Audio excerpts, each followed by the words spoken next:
स्वागत है मेरे प्यारे मित्रों। तो फिर अभी हम फैन और वाई की कहानी को आगे बढ़ाते हैं और आज की शुरुआत में हमें दिखाया जा रहा है 2 दिन बीत चुका है और फैन अभी हॉस्पिटल के आईसीयू में एडमिट है और 2 दिनों से फैन को होश नहीं आ रहा।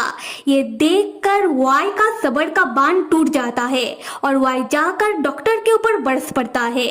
वाई डॉक्टर का कॉलर पकड़ लेता है और डॉक्टर के ऊपर भड़कते हुए कहता है कि तुमने तो कहा था कि फैन भैया अभी खतरे से बाहर है, तो उन्हें अभी भी होश क्यों नहीं आ रहा।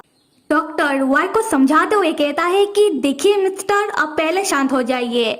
आपके बड़े भैया खतरे से बाहर है, पर उनका हालत अभी भी नाजुक है और हम हमारी तरफ से पूरी कोशिश कर रहे हैं उन्हें होश में लाने की। वाई तब गुस्से में सामने के एक फूलदानी को उठाकर तोड़ देता है और डॉक्टर और नर्स को धमकाते हुए कहता है कि जो करना है जल्दी करो, जल्दी से कोई उपाय निकालो मेरे बड़े भैया को होश में लाने की। डॉक्टर और नर्स दोनों ही तब वाई से घबरा जाते हैं और वाई से कहते हैं कि हाँ बिल्कुल। अगले सीन में हम 2 नर्स को आपस में वाई के बारे में बात करते हुए देखते हैं, जहां पहली वाली नर्स कहती है कि उस लड़के को देखा, वो लड़का कितना हैंडसम है पर कितना गुस्से वाला है, मुझे तो उससे डर लगता है। तब दूसरी वाली नर्स कहती है कि उस लड़के को खुद भी कितना चोट लगा है, फिर भी वो अपने चोटों पर तो मलहम लगा ही नहीं रहा, वो बस अपने बड़े भैया के पास बैठा रहता है और उनका उठने का इंतजार करता रहता है और अगर हम उसे जाकर कुछ कहते हैं तो वो हम नर्सों के ऊपर ही बरस पड़ता है, हमारे ऊपर ही भड़क जाता है। तब पहले वाली नर्स फिर से कहने लगती है कि उस लड़के के बड़े भैया को देखा, वो भी कितना गुड लुकिंग है ना, और उन्हें देखकर ऐसा लगता है कि मैंने उन्हें पहले भी कहीं देखा है, शायद टीवी या फिल्मों में उनका शक्ल बिल्कुल पहले के सुपरस्टार उससे मिलता है ना। अरे नर्स, ये वही है। खैर हम कहानी में वापस आते हैं। दूसरे सीन में हम वाई को फैन के पास उसी आईसीयू रूम के अंदर बैठा हुआ देखते हैं। वाई तब बहुत ही परेशान हो रहा था क्योंकि फैन को अभी तक होश नहीं आ रहा था। वाई तब फैन को गौर से देखने लगता है कि फैन को कितना ज्यादा चोट लगा है। वाई तब बहुत ही भावुक होता हुआ फैन से पूछता है, फैन भैया आपको बहुत दर्द हो रहा है? पर फैन तो बेहोश है। खैर वाई तब फैन की गालों को पकड़ता है और फैन से अपनी हर एक किए के लिए माफी मांगने लगता है। वाई ने फैन से बदला लेने के लिए जो सारा चीज किया, वाई तब फैन से उन सारी चीजों के लिए माफी मांगने लगता है। वाई भावुक होता हुआ फैन को बताने लगता है कि फैन भैया आपको याद तो होगा ना कि हम उस पार्टी में, उस होटल में जब पहले दिन मिले थे, तब मैंने आपके ऊपर जानबूझकर गलत इल्जामात लगाए और उस समय जिन लोगों ने आकर आपको पीटा, मैंने ही असल में उन लोगों से पहले से ही कह के रखा था कि वो लोग एम वक्त पर आकर आपको मारना शुरू करे, क्योंकि मुझे लगा था कि आपको मार खाता हुआ देखकर, आपको बहुत दर्द में देखकर मुझे सुकून मिलेगा, मुझे इस चीज का मलाल बिल्कुल नहीं होगा। पर ऐसा कुछ भी नहीं हुआ। आपको ऐसे मार खाता हुआ देखकर मुझे पता नहीं क्यों पर बेचैनी होने लगी, मुझे बिल्कुल अच्छा नहीं लग रहा था। तो मैंने उस समय इशारों से उन लोगों को रुक जाने के लिए कहा कि वो लोग आपको और ना मारे। यहाँ से हमें फ्लैशबैक का सीन दिखाया जाता है। वाई जब होटल से चला जाता है, उसके बाद वाई पहले उन लोगों से फोन करके फैन का हालचाल पूछने लगता है, जहाँ वो लोग वाई से कहते हैं कि यंग मास्टर वाई, आपने जैसा कहा था हमने बिल्कुल उस तरीके से ही मिस्टर फैन को पीटा है, पर हमें समझ नहीं आया कि आपने अचानक हमें रुक जाने के लिए क्यों कहा। खैर मिस्टर फैन को मार पड़ने के कारण उन्हें बहुत सारा घाव लगा है। ये सुनकर वाई कहता है कि तो फिर तुम लोग उन्हें हॉस्पिटल लेकर जाओ। ये सुनकर वो लोग कहते हैं कि क्या, अच्छा ठीक है, तो फिर हम हमारे किसी आदमी को कह देंगे कि वो मिस्टर फैन को हॉस्पिटल लेकर जाए। वाई कहता है कि ठीक है, पर उन्हें बिल्कुल पता मत लगने देना कि मैंने तुम लोगों से ये सब करने के लिए कहा। अभी हम फ्लैशबैक से बाहर प्रेजेंट में आते हैं। वाई फैन के पास बैठकर कह रहा था कि फैन भैया मैं क्या करता, मैं खुद कितना दर्द में था, मुझे आपसे बदला लेना था, मैं आपसे बहुत ज्यादा नाराज था, मैं आपको दर्द में देखना चाहता था, पर जब आप मेरे साथ रहने लगे तब मेरा आपसे बदला लेने का इच्छा धीरे धीरे करके कम होता गया, पर आपको मेरे पास रखने का इच्छा बढ़ता गया।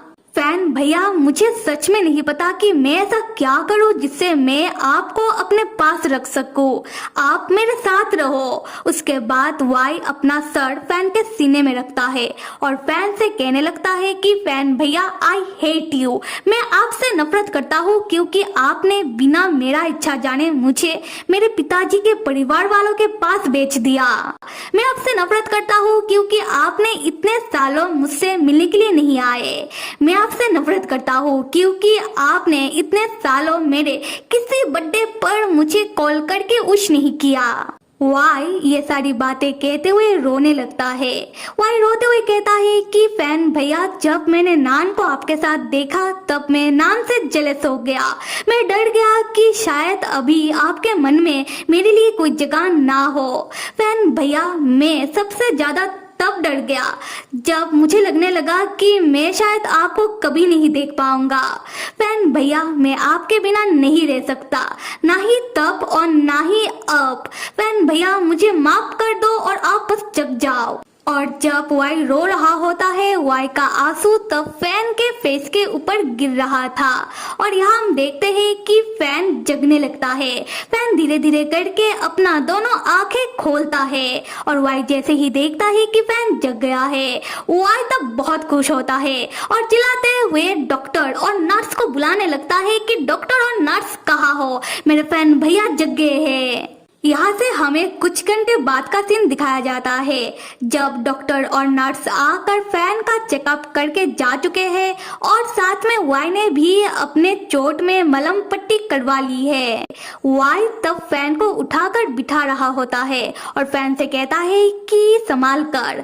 तब वाई देखता है कि फैन कुछ भी नहीं कह रहा था, फैन बस वाई को ही घूरे जा रहा था। वाई पूछता है कि फैन भैया आप मुझे ऐसे क्यों देख रहे हो, क्या मेरे मुंह में कुछ लगा हुआ है? फैन तब वाई को देखते हुए हंसने लगता है और कहता है कि हे भगवान मुझे यकीन नहीं हो रहा कि मुझे इस जन्म में ये सारी चीजें सुनने का मौका मिला। वाई ने मुझसे इतनी लंबी चौड़ी माफी मांगी। तब वाई लाइक व्हाट? फैन तब वाई के सामने वाई का नकल उतारता हुआ वाई की तरह ही नाटक करके वाई की तरह ही कह के दिखाता है कि किस तरीके से वाई ने अभी अभी फैन से माफी मांगी, जैसे कि फैन भैया आई हेट यू क्योंकि आपने मुझे मेरे पिताजी के परिवार वालों के पास भेज दिया। फैन भैया मैं आपसे नफरत करता हूँ क्योंकि आपने मुझे इतने सालों मेरे बर्थडे पर फोन करके मुझे विश नहीं किया। फैन भैया जब मैंने नान को आपके साथ देखा तब मैं नान से जेलस हो गया। फैन भैया मैं बहुत डर गया था कि शायद मैं आपको कभी भी नहीं देख पाऊंगा। फैन भैया मैं आपके बिना नहीं रह सकता, तो मुझे माफ कर दो और आप उठ जाओ। तब वाई को बहुत शर्म आने लगती है। वाई फैन के ऊपर चिल्लाता हुआ कहता है कि फैन भैया मैंने इस तरीके से कब कहा, आप कुछ ज्यादा ही ओवर एक्टिंग कर रहे हो। फैन कहता है कि मैं कहाँ ओवर एक्टिंग कर रहा हूँ, मैं तो बिल्कुल तुम्हारी तरह करके दिखा रहा हूँ। और वाई तुम मत भूलो कि मैं पहले का फेमस स्टार रह चुका हूँ और मेरा एक्टिंग स्किल बहुत ही अच्छा है। फिर फैन हंसता हुआ कहता है कि अच्छा बाबा मुझे माफ करो और तुम भड़को मत। और दोनों में हंसी मजाक होने के बाद वाई फैन से कहता है कि फैन भैया क्या आपको पता है कि इन दिनों नान ने मुझे बहुत परेशान किया, आप नान को कॉल करके बताओ कि अभी आप ठीक हो। तो फैन लाइक क्या नान ने तुम्हें परेशान किया? फिर फैन कहता है कि हाँ नान मुझे मेरा फोन दो, मुझे नान को फोन करना है। उसके बाद वाई फैन को फोन देता है। फैन तब नान की दाइमा को फोन लगाता है। दाइमा फोन उठाती है और जैसे ही फैन का आवाज सुनती है वो बहुत खुश होती है। दाइमा कहती है कि फैन क्या ये तुम हो? भगवान का शुक्र है कि फैन तुम्हें होश आ गया है, पता है हम सब कितना घबरा गए थे। फैन कहता है कि आंट मुझे नान से बात करनी है। दाइमा कहती है कि नान तो अभी सो रहा है, क्या मैं उसे जगा दूं? फैन कहता है कि नहीं, कोई बात नहीं। और आंट, आपको मेरे वजह से बहुत तकलीफ उठाना पड़ा है ना, ऐसे हालात में नान को अकेला संभालना पड़ा। दाइमा बताती है कि मुझे कोई तकलीफ नहीं हुआ क्योंकि नान को संभालने में मेरा मदद यंग मास्टर ने किया। ये सुनकर फैन चौंक जाता है। फैन कहता है कि क्या यंग मास्टर, मतलब वाई ने आपका मदद किया? दाइमा कहती है कि हाँ, और ऐसे भी दाइमा का उम्र हो चुका है और एक तरफ फैन हॉस्पिटल में है और ऐसी क्रिटिकल हालत में दाइमा अकेले नान को कैसे संभालती। फैन, तुम्हें पता है ना कि नान का नेचर क्या है। फिर दाइमा बताती है कि फैन जब हॉस्पिटल में बेहोश था तब वाई हर एक रोज फैन के घर आकर नान का देखभाल करने में दाइमा का मदद करता था। फिर फैन फोन रखता है। हम वाई को देखते हैं कि वाई एप्पल छिल रहा होता है। खैर, फैन वाई से पूछता है, वाई क्या तुमने इन दिनों नान का देखभाल किया?